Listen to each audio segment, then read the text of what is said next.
ang salita ng Diyos. At siyempre, pag sinabi ng Panginoong Jesus na Scriptures, ang tinutukoy niya ay yung tinatawag nating Old Testament. Dahil nung nagsasalita ang Panginoon, siya naglalakad, nagtuturo, hindi pa naman nasusulat at hindi pa nako-compile yung tinatawag nating New Testament. So whenever Jesus makes a reference to Scripture, He means Old Testament.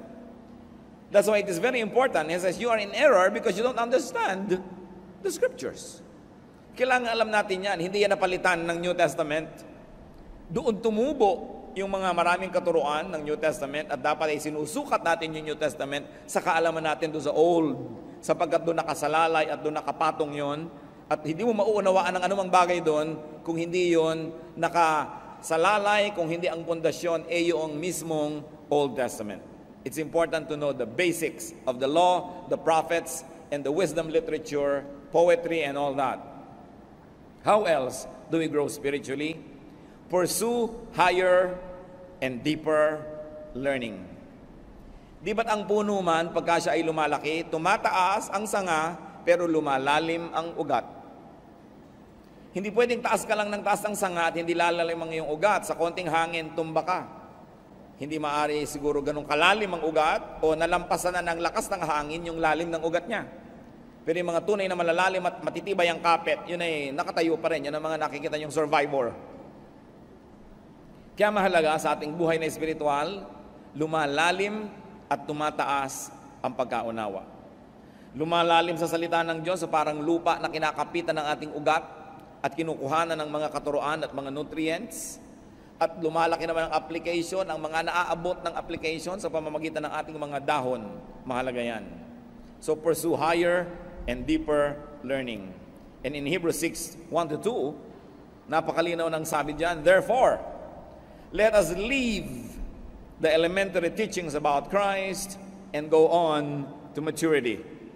In fact, kung bubuin niyo yung mga kasunod na mga verses nito, sinasabi, let us leave the elementary teachings about baptisms, about the laying on of hands, about being raised from the dead, and about future judgment. Yan ay mga basic things. Dapat lumalampas ka dyan at may iba pa't napakarami pang ibang dapat pag-aralan sa buhay. But how do you leave the elementary teachings? That means leaving your comfort zone. Paano ka tataas kung ikaw ay afraid of heights? Paano ka susuot sa lupa kung ikaw may claustrophobia? Paano iiwan ang mga dati na't nasa ulot na kabisa at komportable na tayong mga turo kung ayaw natin na mahirapan ang ating isip, ang ating loob? Because whenever you leave something, you leave a comfort zone. Sanay ka na ron, ayaw mo nang iwan yon. Kaya maraming mga tao na nasanay sa ganitong turo, ayaw nang maiba yun, ayaw nang ma-challenge yun, ayaw nang madagdagan pa dahil sabi nila, ay, komportable na ako, ayoko nang magulo pa. Sapagkat sa bawat pagbabago ng isip, sa bawat paglago ng isip, ay dumadaan muna sa isang panandaliang kaguluhan. Kasi meron ka ng tahimik ka ng pinaniniwala at niyayakap, pagkatapos lalaki ka mula doon, merong transition period, aalis ka mula sa dati at lilipat ka doon sa bagong level, mahirap yon. Para rin na ikaw ay sanay ka na sa isang maliit na bahay, lilipat ka sa malaki, kung tamad ka, ayaw mo nang lumipat dahil buhatan na naman, balutan, hirap yan. Parang nasanay ka na sa ganitong recipe, may nagtuturo sa iyo ng iba, ayaw mo na akong guluhin, tama na ako dito. Ito yung mga isip na hindi lalago. At maging sa mga bagay pong espiritual at relihiyosong mga bagay, merong nalalaman mo dahil milk pa lang ang ipinakain sa iyo, pero darating ang panahon that you will have to eat meat, and you will have to not really live what you learned, but to appreciate another form and another manifestation of that truth. Naiiba yung level. That means leaving your knowledge, your understanding, your perception, and sometimes even your beliefs for another level and degree of revelation that can come from the same God. So if your knowledge or understanding or perception or belief has been constant, it has been the same, walang nadagdag, walang naiba, sa mahabang panahon, isa lang pong ibig sabihin nun, mga kapatid, wala kayong growth. Parang meron kang sapatos, para hindi ka na bumili ng iba, ayaw mo na lang lumaki ang yung paa.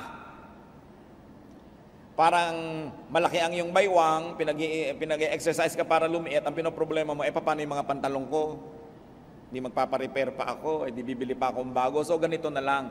Laging merong kaunting hirap na kasama ng pagbabago. Pero ano sabi sa Biblia? We are being changed from glory to glory. So hindi tumitigil ang pagbabago. Kaya lagi tayo nag-a-adjust. Pag nakakarinig tayo ng mga bagong anggulo ng katuruan, hindi mo agad tinatanggihan. Sinasabi natin, ano kaya ang matututunan? Ipoproseso, ipapanalangin, hindi agad-agad ay tinatanggihan. Mahalaga that we are ready to change from glory to glory. Therefore, how to grow spiritually? Be open-minded. Kailangan bukas ang isip. Aba, may mga nagmamalaki pa. Aba, kami serado de candado. Nilunok ko ang susi at tumalon ako sa dagat at sumisid ako doon, di mo na makukuha pa. Hindi pinagmamalaki, yung nakasarang isip. Sapagkat ang isip ay napakalaki ng mararating. Nakikita niyo po yung mga hindi naiisip ng mga previous generation? Pagsakay sa aeroplano, naisip ba na mga 50 years ago yung cellphone? Diba? Yung mga, hanggang ngayon, namamangha ako dyan sa fax. Bakit lumalabas dito sa papel dito, yung nado sa kabila? Kamangha-mangha. Laser technology. Pero ang mga tao, nakasara ang isip, ay ayaw na namin niyang mag-isip pa, ayaw na namin baguhin. Hindi tayo makakarating sa ganung uri ng kaalaman. At ganon din sa buhay spiritual. Marami pang anyo, marami pang hugis ang katotohanan tungkol sa Diyos, na karamihan ay hindi natin nakikita sapagkat nasanay na tayo sa mga leksyong pambata, na batang isip, batang mananampalataya. Marami pa. So do not box your mind in set hermeneutics and in set doctrine. Dapat ang ating doktrina, ang ating pananalig is as good as the latest revelation from God. Hindi nagbabago yung salita ng Diyos sa kaimprenta, pero ang pag-unawa dyan, ang paglalim na pag-unawa, patuloy ang nagbabago. Lugi, yung 50 taon na, 30, 20, 10 taong Kristiyano, yung pananalig niya noon at ngayon pareho pa rin. Ibig sabihin, walang nangyaring growth. Acts 17:23, yung mga tao sa Athens, ang reaksyon nila kay Paul, nung may itinuro si Paul na kabago sa kanilang pandinig, when they heard about the resurrection of the dead, some of them sneered. Pinagtawanan nila. But others said, we want to hear you again on this subject. Hindi sanay ang mga Griego sa ganitong mga katuruan. Bagamat napakarami na nilang alam sa kanilang kabihasnan. Kaya nung narinig nila si Paul, may mga nagtawa at hindi na bumalik, at may mga bumalik pat nag-aral pa. Yun ang nakinabang sa katuruan. So do not readily close your mind. Do not readily reject a new sounding idea. Walang bagong ideya mula nung nilikha ng Diyos ang sandaigdigan. Meron lang new sounding. Bago lang dahil hindi pa natin nakasalamuha at nakita, pero hindi ibig sabihin bagong ideya yon. Hindi rin po natin dapat ipagtanggol sobra ang katotohanan na akala mo maipagtatanggol mo yon sa pamamagitan ng pagsasara ng iyong mata at ng iyong tainga at baka maiba pa. Sapagkat ang tunay na katotohanan na nagmumula sa Diyos ay lalong magniningning habang ito ay sinisikap takpan ng mga kasinungalingan. We must never protect the truth because the truth has a way of protecting itself because the truth is eternal. We should be ready to be challenged. At kung hindi natin maipagtanggol ang ating pananalig, ibig sabihin nun ay napakababaw ng ating pangunawa. Kaya huwag mo na akong turuan, ayoko nang malito pa, hindi yan progressive way to deal with spirituality. What is important, if you really like to grow, brothers and sisters, advertise your openness to potential teachers. Alam niyo po, maraming mga guro, sa aking kuro-kuro, na malayo na rin ang narating ng kanilang espiritu. Malayo na ang narating ng kanilang kaalaman tungkol sa Diyos. Subalit, nangangamba silang ituro ito sa mga tao dahil baka mapagkamalan silang naging kulto. Nangangamba sila na mapagkamalan na tumatalikod sa Diyos. So, hindi na lang nila itinuturo. Lalo pagat sila yung mga swelduhan na mga teacher, lalo pagat sila ay mga preachers na umaasa sa tulong at bigay, ang nangyayari tuloy, nawawalan sila ng tapang na magturo ng mga naaabot nilang mga kaalaman. So kung gusto ninyo na makinabang doon sa mga ipinakakaloob ng Diyos, sa mga tunay na malalayo ang mga nararating sa kanilang pagsasaliksik, you've got to advertise your openness. Kailangan ipahiwatig ninyo na handa kayong makinig, hindi kayo magre-react negatively at hindi kayo magagalit agad at hindi kayo magpaparatang at magbibigay ng sari-saring mga hatol sa Kanya para kayo maturuan. Dahil ang Panginoong mismo Jesus, sinabi sa Matthew 7:6, "Do not throw your pearls to pigs." Bakit mo nga naman bibigyan ng perla sa mga baboy? Anong gagawin nila? Yayak-yakin nila yan at kung makita nilang hindi nila pakikinabangan dahil hindi nila makain, dahil pagkain lang naman ang interest nila, alangan namang magpulsera sila. Alangan naman silang maghikaw. At kung nakita nilang hindi nila papakinabangan ng sikmura nila yan, babalikan ka at buong bangis ka nilang sasalakayin. Sabi niya, "Do not throw your pearls before swine because they will trample upon it, turn back, and attack you." At yan po ang panganib na sinusuong ng mga marurunong pag nagtuturo sa mga mangmang. Sa kamangmangan ng mangmang, ang tingin niya sa hindi niya naiintindihan ay kabaliwan o kasamaan. At ang gagawin niya sa nagtuturo, mamasamain niya at kanyang lulusubin yung nagtuturo. So if you really want to be taught, put it across to possible and potential teachers that you have an open mind. That you are not swine. That you will not trample upon the pearl being given you and then attack the teacher. So be willing to get out of boxes. Be willing to develop and to shift beliefs and paradigms. Kailangan handa tayo na kumambyo. Alangan namang nagdadrive ka, pasok ka sa Primera, hindi ka na umalis doon hanggang makarating ka sa Tarlac. Kailangan magsisegunda ka, magtetersera ka, at kung may kwarta pa yan, kwarta. Kung umaakyat ka, magdudual ka pa. Kasi kumakambyo ang buhay, hindi pwedeng ganun ang ganun. At ganun din sa pananalig. Yun po mga simpleng maunawaan na pangyayari at mga halimbawa sa ating buhay ay susi para buksan ang mga masalimuot na mga usaping espiritual. So kung simple ang pagkambyo, nakikita mo agad, madaling makita, yan ay may katotohanan din sa spiritual world. Kumakambyo ka rin sa iyong spiritual life. Yung mga madaling makita, dapat yan ay pintulang para mapasok mo yung mahirap na makita. Therefore, it is important, if you're going to grow, that you do not be dogmatic. Pinagmamalaki pa ng iba, dogmatic kami. Anong mapapala ng dogmatic? Isinara mo na yung isip mo, sasalakayin mo ang hindi mo kakampi o sumasalungat sa'yo, mamasamain mo, didemonizin mo ang may ibang pananalig, so you're advertising the negative, and that is that you are not ready to learn. Nalulungkot po ako, sa totoo, pagka malayo ang mga nararating kong mga lugar, tapos may nakikita kong isang karatula ng isang kongregasyon. Dahil salamat, narating ng Biblia ang lugar na ito, pero yung dumapo sa kanilang mga teacher, sobrang mga dogmatic. Habang matuturuan sila tungkol kay Jesus, ang dami rin kakambal na turo tungkol sa mga huwag itong gawin, hindi yan pwedeng gawin, hindi yan pwedeng isuot, hindi yan pwedeng kumipot ang utak at mundo ng dinapuan nila. Kaya kasiyahan ng nadarama ko, pag nakikita ko may mission pala doon yung grupo na yon, buti naman nakarating yung Biblia, pero kalungkutan din. Dahil ang gagawin nila sa mga bawat nila ma-convert, pakikitirin nila ang isip. Tayo lang ang tama, tayo lang ang totoo, lahat mali. So magiging self-righteous, magiging mga hambog, at magiging separatists from the other members of the body of Christ. Kaya lungkot at saya, sa halip sanang puro saya na lang dahil salamat narating sila. But what is good about being dogmatic? Because dogmatism is also characterized by self-righteousness and judgmentalism. At pag ang isang tao dogmatic, ibig sabihin, sobra ang pananalig niya sa kanyang pinananaligan at wala na siyang ibang itotolerate na iba pa, they destroy friendships. Kaya kung minsan magkaibigan kayo, nung pareho kayong hindi pa nagba-Bible, tapos napunta ka sa isang grupo, siya napunta sa dogmatic, mamaya hindi mo na yung kaibigan. Hindi ka na niyan papasyalan, hindi ka na niyan babatiin kasi naging dogmatic siya. Dahil ikaw ay compromiser, siya ay pure. Dahil ikaw ay mabuti at siya ay masama. So these dogmatic people not only destroys friendships, they also make enemies. At mahirap kaibigan ang ganito na believer, sapagkat ang kanilang pakikipagkaibigan ay may kondisyon.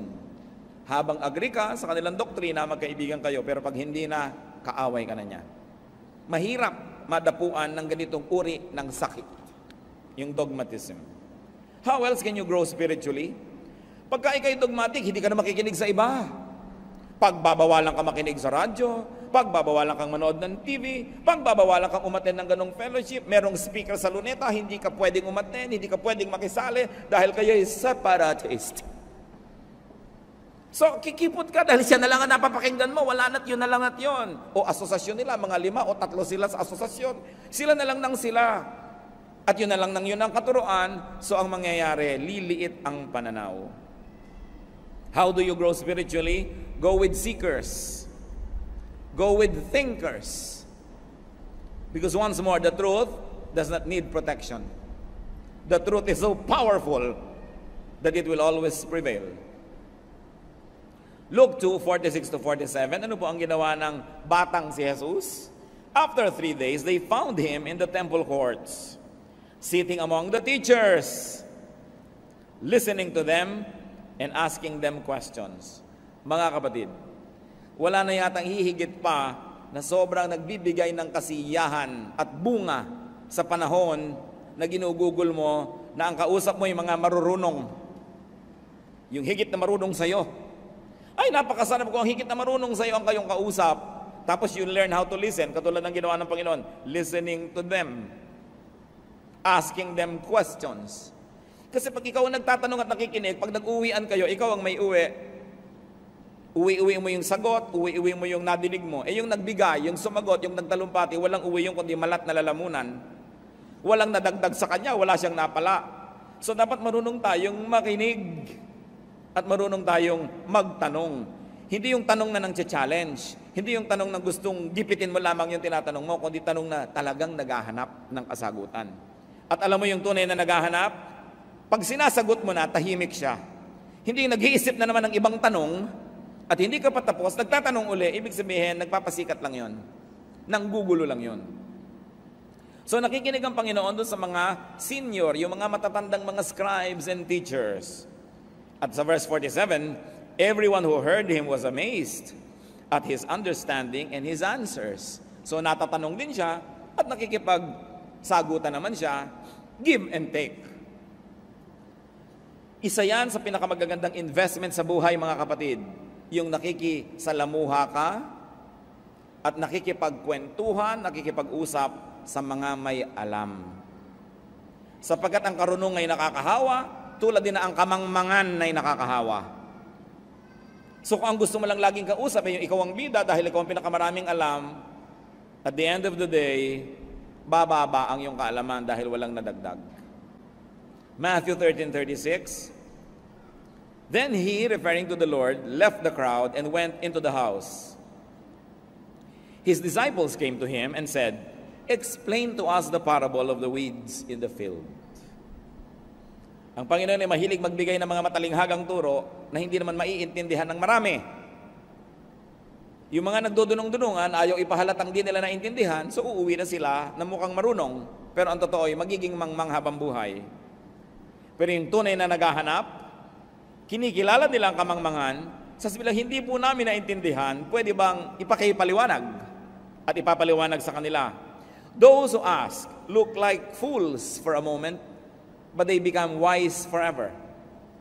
Those who don't ask look wise for a moment, but they remain fools for life. Kaya ang gagawin ng Panginoon, dahil ito yung mga masigasig, tuturuan niya. Sapagkat sa pamimili niya at pagsasala ng mga pagbibigyan niya ng mga mahahalagang katuruan, kuminsan nagbibigay siya ng mga talinghaga at tas aalis siya sapagkat yun lang mapagpakumbaba ang susunod-sunod at bubuntot-buntot at magtatanong, ano pong kahulugan? Uupo ngayon siya and with a little group will continue to explain. Sapagkat ginagantimpalaan ang tunay na naghahanap. Ngayon, baliktarin nyo yan. Go with the dogmatic.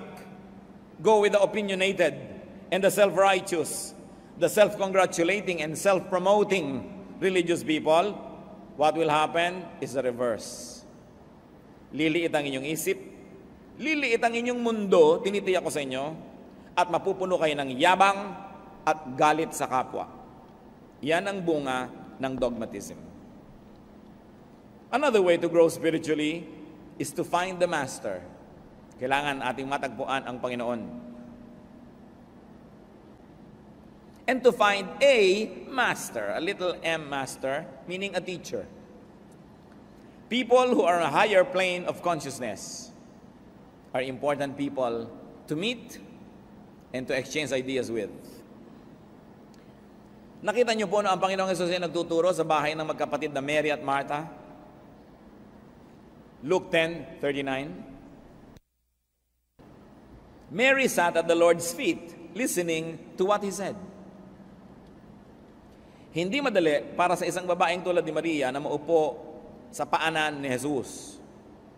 Sapagkat noong panahon na yon, sa panahon nila, pag may nagtuturo, mga lalaki lang ang makikinig. At lalo't lalaki yung nagtuturo, mga lalaki ang karamihan ng nakaumpok doon, ang babae, talsik, punta sa kusina, gumawa ng turon. At iyon ang ginawa ni Martha. Yung tama, yung dapat, yung usual, nung magtuturuan na, pumunta na siya sa kusina. At sapagkat hindi niya maunawa kung bakit ang kanyang kapatid ay nanatili kasama ang mga lalaki, magiging disciple din ba ito? Matuturuan ito? Sabi niya, Lord, hindi ba kayo nababagabag na yung babaeng yan nandyan? Sabihin niyo, sumama sa kusina, where we belong. At ano sinabi ng Panginoon? She has chosen the better portion. It will not be taken from her. Ibig sabihin, minabuti ng Panginoon ang babaeng ito, lumalabas sa kanyang usual role, lumalabas siya doon sa box ng dapat kalagyan, ayon sa kaugalian, sapagkat yun lang ang magpapalaya sa kanyang isip upang lumawak ito at lumaki. So, while Mary was learning at the feet of Jesus, Martha was in the kitchen, literally and probably spiritually. Hindi natin minamasama na mahilig siyang maglingkod, pero sayang yung pagkakataon kasi hindi naman laging nandiyan si Jesus para magturo. Naglabas ka na lang sana ng bukayo o skyflakes. Huwag ka nang maghanda ng kung ano-ano pa at intindihin mo yung pag-aaral. Pero yan, minabuti ng Panginoon. You have to get out of the box, whatever that box is, if you really like to learn. Maybe your box is your schedule, maybe your box is finances, maybe it is household chores or whatever is keeping you, you've got to get out of it if you really like to learn. John 6:68, Simon Peter answered him, Lord, to whom shall we go? You have the words of eternal life. So kanino ka pa nga naman pupunta? You have to find the master. Or the little m masters who have become teachers also. Acts 2:37. When the people heard this, they were cut to the heart and said to Peter and the other apostles, Brothers, what shall we do? Nakita niyo po, kinilala nila si Peter na isang mangmang na manging isda. Walang theological education, hindi nagpunta sa Bible school. Tinanong siya ng mga tao, ano pong dapat namin gawin? Ibig sabihin now, they were finding a master, a letter M, a small m. Mga tao na higit sa kapwa-tao ang alam. Hinahanap din natin sila, tinatanong at pinakikinggan. At mahalaga yung sabi sa Matthew 7:20, by their fruit you will recognize them. Bago naman kayo mag-recognize at sumunod na sumunod, tingnan nyo muna kung may fruit. At ang pinakamabisang fruit na dapat makita sa isang mangangaral, hindi yung galing magsalita, hindi rin yung personal na buhay niya, bagamat importante yun. Ang tunay na fruit, anong nangyayari sa inyong puso pag natuturuan niya kayo? Yun ang fruit, na walang ibang magsasabi sa inyo kung tama ang fruit o hindi. Do we get comforted when we need comfort? And do we get bothered when we have to be bothered? Yun ang talagang godly teacher. Because the Word of God must comfort the afflicted and afflict the comfortable. So anong bunga sa inyong buhay ng katuruan at ng pagtuturo? Doon nyo ngayon malalaman kung tunay nga ba na isinugo sa inyo ng Diyos ang isang mangangaral. Hindi sa talumpati, hindi sa husay, hindi sa itsura. Bagamat nakakatulong yon. Hindi rin sa kanyang personal testimony, bagamat up to a point, importante. Pero ang mahalaga, anong talab sa inyo ng ministry niya? Yun ang bunga na dapat ay hinahanap. At ang pangako naman, Matthew 7:7-8. Ask, and it will be given to you. Seek and you will find. Knock and the door will be open to you. For everyone who asks, receives. He who seeks, finds. To him who knocks, the door will be open. Meron akong gustong itanong sa inyo, mga kapatid. Siguradong napakarami nyo nang naidasal sa Diyos. Nahiling, nahingi. Nahingi nyo na ba na magpakilala siya sa inyo? Yung lampas at higit sa Christmas card. Yung lampas at higit sa nakikita natin sa mga Belen. Sa mga magagandang greeting cards. Yung lampas at higit sa itinuturo ng pulpito o ng Sunday school, ng Bible study o ng Bible school. Nahingi nyo na ba sa Diyos na magpakilala sa inyo? Hingin nyo. Sabi, ask and it will be given you. Kadalasan yung tunay na Diyos, bago natin siya makita, dumadaan ang mata natin sa maraming mga lenses. Lenses ng relihiyon, lenses ng kultura, lenses ng intellect, lenses ng edukasyon, lenses ng kamangmangan, ng ating mga biases, kaya hindi na natin maaninag talaga yung Diyos. Nakita nyo yung Diyos, kung papakinggan nyo ang mga relihiyon, iba-iba ang itsura niya, iba't iba ang kanyang kaanyuan. At kahit mismo sa Kristyanismo, doon na lang tayo sa mga Bible-based evangelical churches, so to speak. Iba't iba pa rin ang madidinig mo na katuruan. Sapagkat kung minsan, ang pagpapakilala ng isang mangangaral tungkol sa Diyos, ayon sa kanyang hilig. Kaya kung mahilig siya magdasal, puro dasal ang ginagawa ng kongregasyon. Kung mahilig siyang magmisyon, puro misyon. Kung mahilig siya sa praise and worship, puro praise and worship ang ginagawa. Kung mahilig siya sa prophecy, puro prophecy.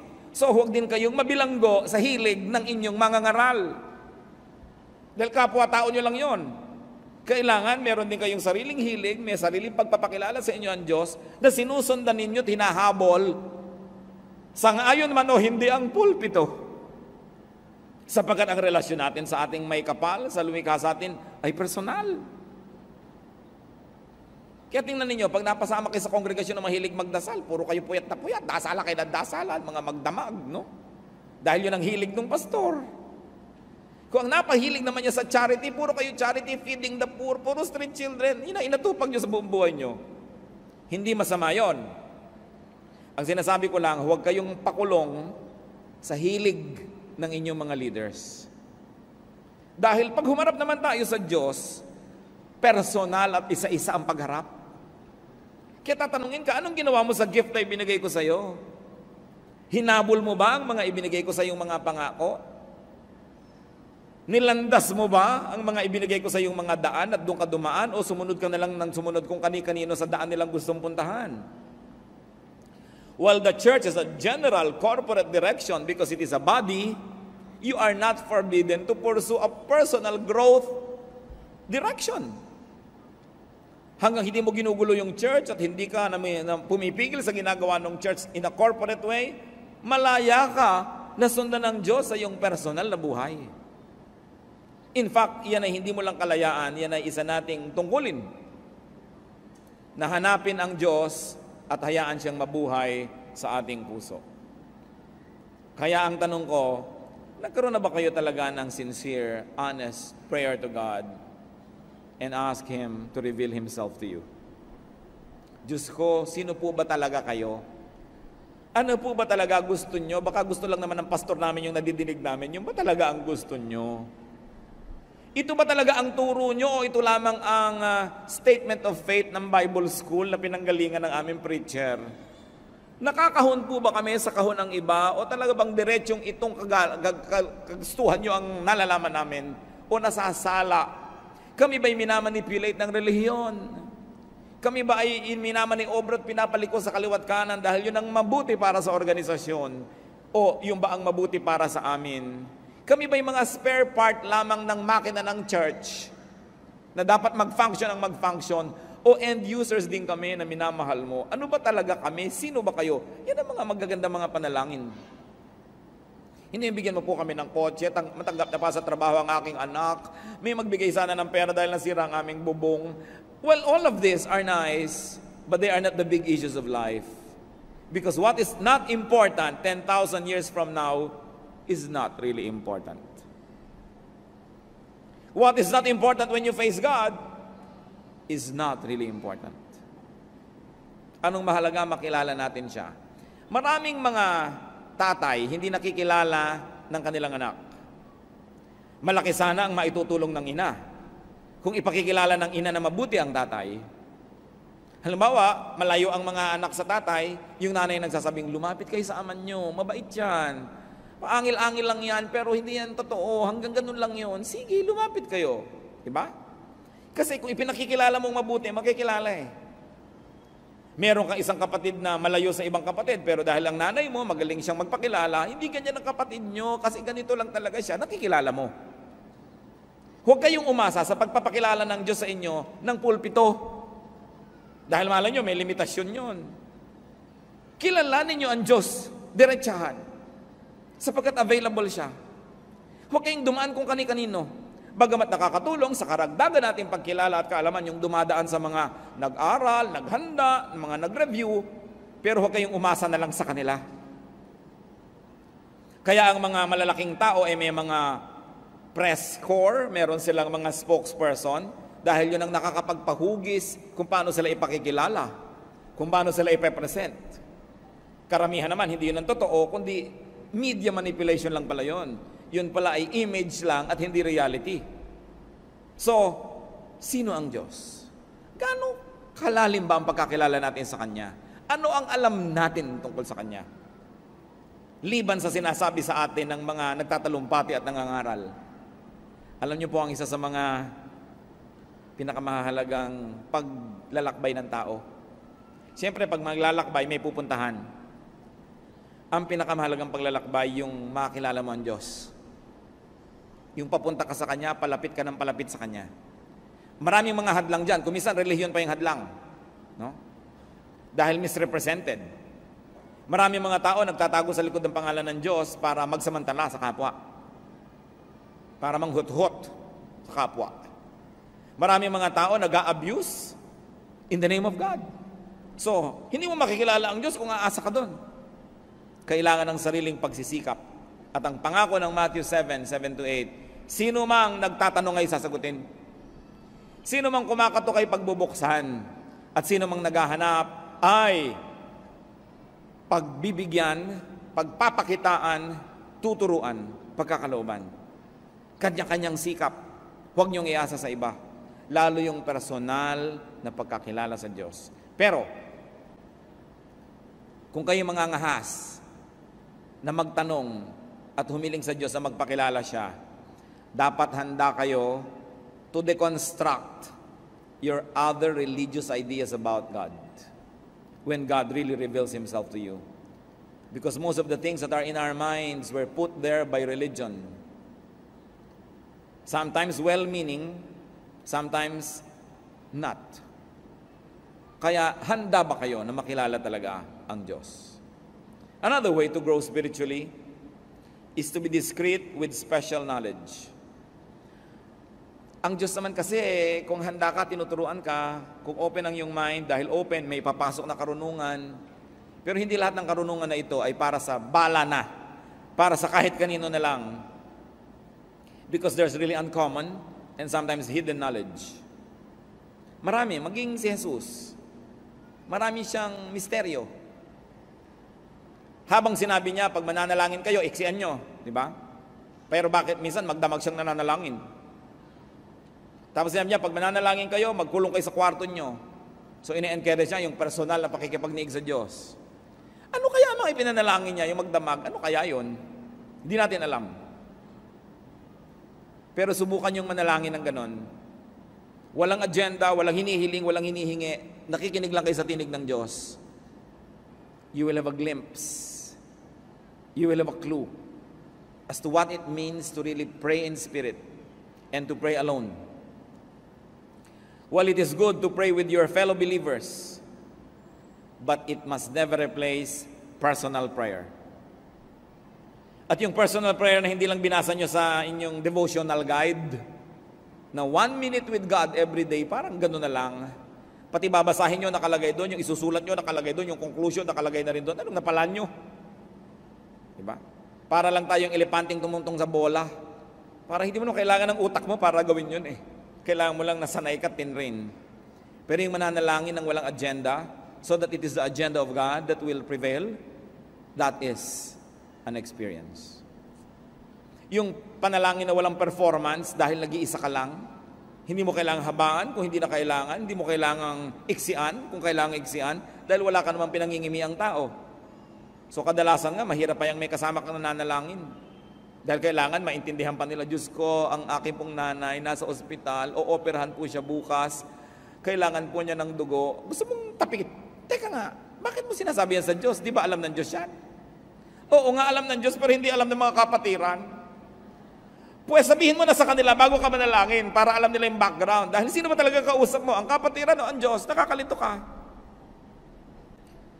Kaya yung public prayer, marami yan pitfalls, maraming danger because sometimes it becomes performance. At may mga mananalangin pa, pag manalangin, oh, Amang Diyos, bakit naiiba yung boses pag mananalangin? Tingin mo nga, may mga panalangin. Bakit drama itong nagdadasal na ito? Hindi naman talaga ganun magdasal. So, arte. So kung gusto niyo maging totoong-totoo mga kapatid, manalangin kayo mag-isa.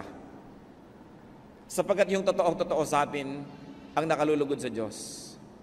Develop a very personal prayer life and be discreet if you have special knowledge. Kung may ipinahihiwatig sa inyo ang Diyos, huwag niyo lagi na lamang ipinapabalabalandra sa buong mundo para na lang masabi kayong espesyal. Kasi sabi nga niya, do not give to dogs what is holy. May mga bagay na hindi inuungkat. Kahit sa pamilya natin, yung ginawa ng isang member, hindi naman natin laging inuungkat sa iba. Some things are too sacred to mention. And our relationship with God has a lot of sacred elements. Sabi sa Matthew 7:6, do not give dogs what is sacred. Pagka meron kayong bagong kaalaman, isang bagong ideya, isang bagong pananaw, hindi nyo agad-agad yan na ina-advertise, hindi nyo agad-agad na pinalapalulun sa iba. Kasi hindi sila handa. It takes a spiritual preparedness for spiritual things. Therefore, do not quarrel about doctrines. Wala pang nagdebate tungkol sa doktrina ang nagkasundo. Wala pang nagdebate at nag-away tungkol sa mga katuruan ang may isang, ay, oo nga, tama ka sister, mali ako. Wala pa nagganon. Kasi tuwing may debate, ang gusto ng magkabilang panig ay manalo. Therefore, kahit may punto ka at masarap paniwalaan, i-ignore nila yon dahil pag naniwala sila sa iyo, panalo ka. So, walang nararating ang quarrels. Kung may pananalig kayo at hindi ganun ang pananalig ng inyong kapwa, manahimik kayo. Sapagkat kahit anong pagpilit mo, tatanggihan din niya yan dahil gusto ka niya i-convert tulad ng gusto mo siya i-convert. Walang mararating. Sapagkat kung gusto nang ipagkaloob sa kanya ng Diyos ang ipinagkaloob sa iyo, mahirap ba sa Diyos na gawin yun? Kailangan ba ng Diyos ng iyong tulong para gawin yun? Sapagkat kung sa iyo'y lumaglag ang kaalaman, dumating ang enlightenment, bakit hindi ibigay din sa Kanya? So habang hindi dumadating sa Kanya, manahimik ka. Dahil kahit anong gawin mong lengguwahe at pilit, hindi niya madedecode ang iyong message dahil nasa iba siyang level of consciousness. Parang AM at FM radio station na nag-uusap, hindi pwede magkaiba ang frequency. So, knowledge about spiritual things is also indicative of spiritual condition. And unless that spiritual condition is met, no amount of knowledgeable explanation will help. 1 Timothy 1:3-4, as I urged you when I went into Macedonia, stay there in Ephesus so that you may command certain men not to teach false doctrines any longer, nor to devote themselves to myths and endless genealogies. These promote controversies rather than God's work, which is by faith. Kahit sa isa pong kongregasyon, isang church, kuminsan iba-iba pananaw ng mga tao about the same thing. Iba ang pananaw mo tungkol sa Lord's Supper, iba ang pananaw mo tungkol sa baptism, iba ang pananaw mo tungkol dito, iba. Kung may 10 tao, siguro 10 o 8 pananaw yan. Kaya may leader. Ano ba ibig sabihin ng leader? I am going there, those who like to go there, follow me. And if you agree with your leader, mga 70 to 80% Manahimik ka na doon sa 80 at huwag mo nang guluhin ang mundo doon sa 20 na hindi ka sangayon.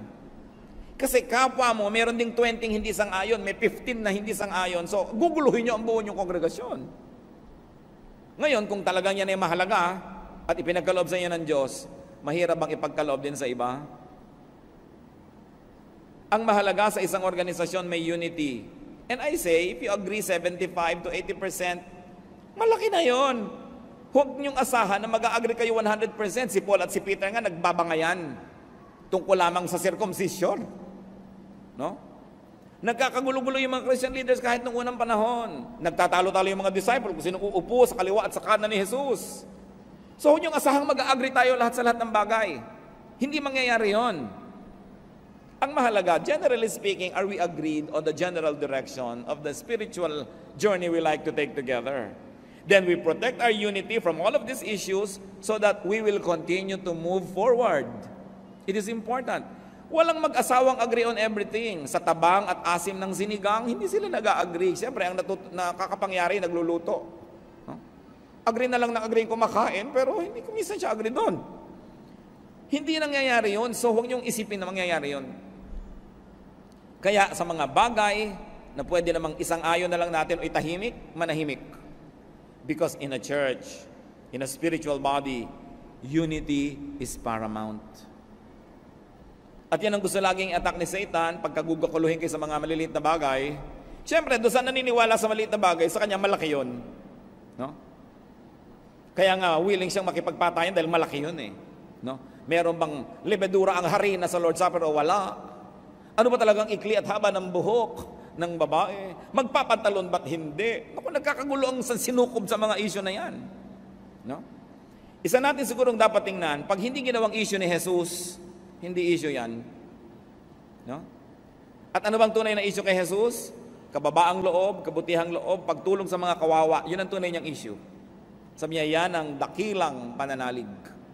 Hindi ko ano ng mga doktrina na inimbento ng mga sumunod sa kanya, mga disipulong bangayan ng bangayan.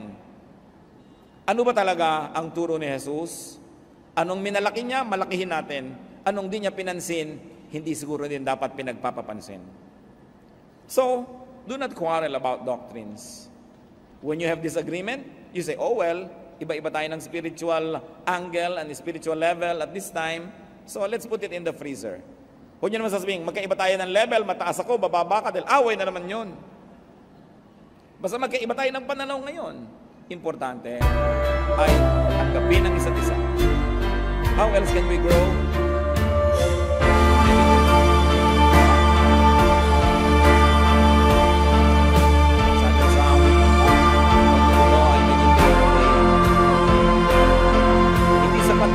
Kasi listening yun. Hindi sapat na nagbasa, reading yun. Iba yung meditation. Nananaginig lang tayo, hinahayaan natin, makayon tayo ng Espiritu ng Diyos para tayo masundalin sa ating pag-isip. Ihayag ang gusto niyang ihayag, ipaliwanag ang gusto niyang ipaliwanag. Siya ang nasusunod sa meditation. Ito tayo. Sa reading, yung mata natin, gusto mo dalhin, yun ang magbasa. Sa listening, kung nanginong ito ang tenga mo. So, sa meditation, let the Spirit of God lead you. Kaya napakahalaga po sa spiritual growth and meditation. Dahil dyan pinubunyag yung mga hindi natin sukat na kalaing, maintindihan pala natin. Hayaan natin ang Spirito ng Diyos.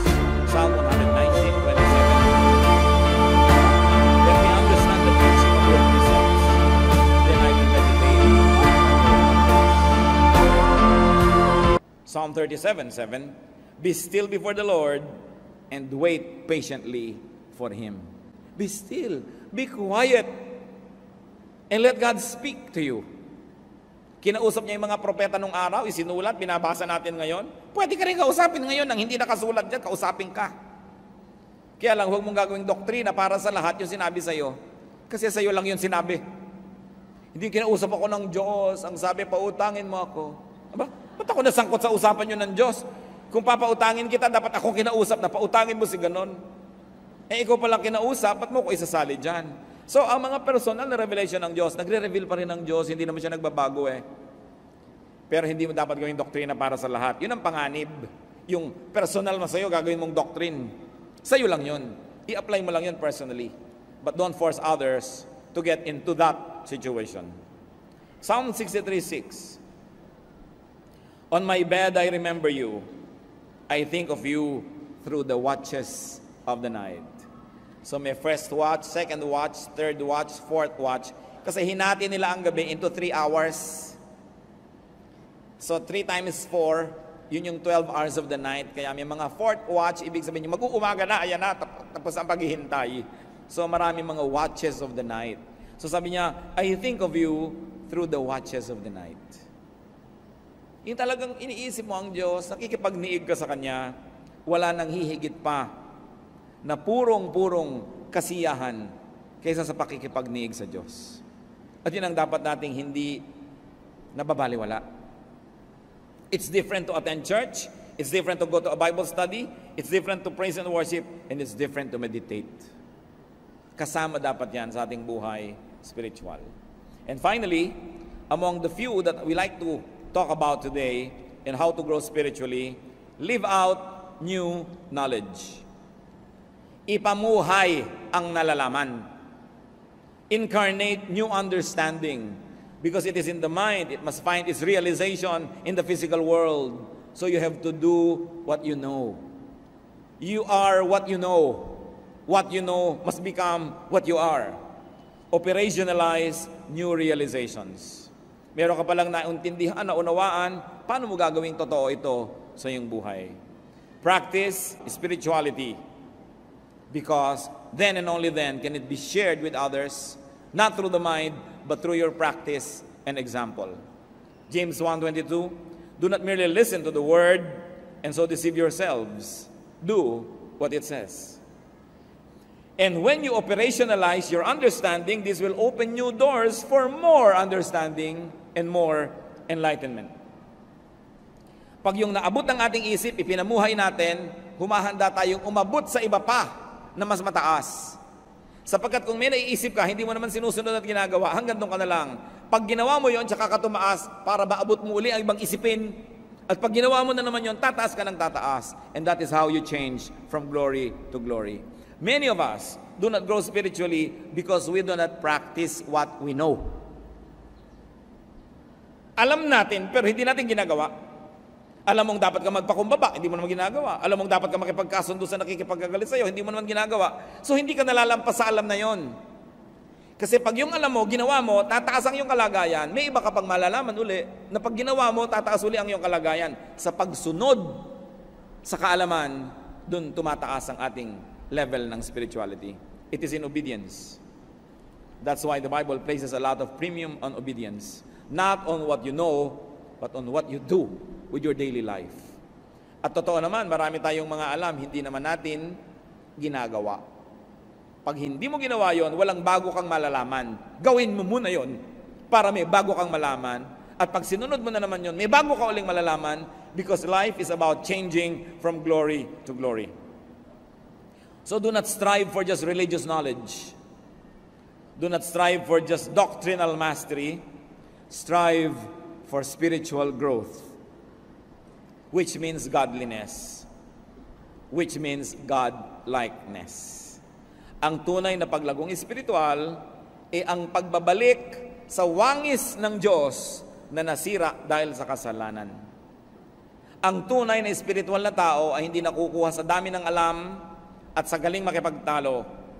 Ito'y kababanaagan siya ng wangis ng Diyos. True spirituality is not about religious knowledge. It is about being more and more like the essence of God. Because our spirituality is supposed to transport us back to the image that was lost in the Garden of Eden. Therefore, true spiritual growth is to become more and more like God. Kaya hindi pwede ang mga mahilig makipagtalo at makipag-away dahil hindi trabaho ng Diyos yung ganyang mga bagay.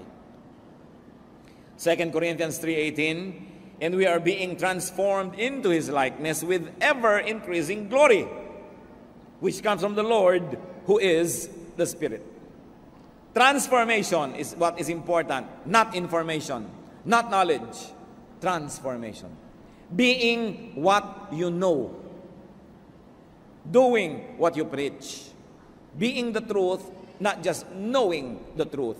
Incarnating an idea into real life, into physical life.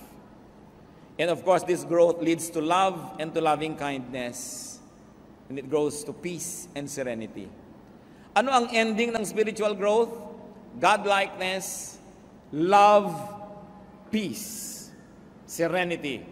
Kung hindi tayo doon nagwawakas, ibig sabihin hindi tayo nag-grow spiritually. Maybe we only become better informed, more knowledgeable, but not really more spiritual. Ang wakas niyan, peace. Hindi ka nabubuhay sa takot, hindi ka nananakot, hindi ka nakikipagbangayan, payapa ang iyong loob. Meanwhile, misguided religious knowledge usually leads to confusion, to power play, to self-righteousness, and to trouble. Sabi sa 1 Corinthians 1:12, what I mean is this: one of you says, I follow Paul, another, I follow Apollos, another, I follow Cephas, still another, I follow Christ. Sabi, hindi yan ang tunay na spiritual journey. Competition ang tawag dyan. 1 Corinthians 3:4, for one says, when one says, I follow Paul, and another, I follow Apollos, are you not mere men? Unawain natin ito. Pag hiwa-hiwalay kayo watak-watak at nagko-kompetisyon, di ba tao lang kayo? So ano palang ina-expect sa atin? Lumampas sa pagiging tao lamang. Bumalik sa wangis ng Diyos. Mahigitan ang pagiging tao lamang. Transcend being just mere men or women. Grow beyond religious issues. Fly above the clouds. Grow.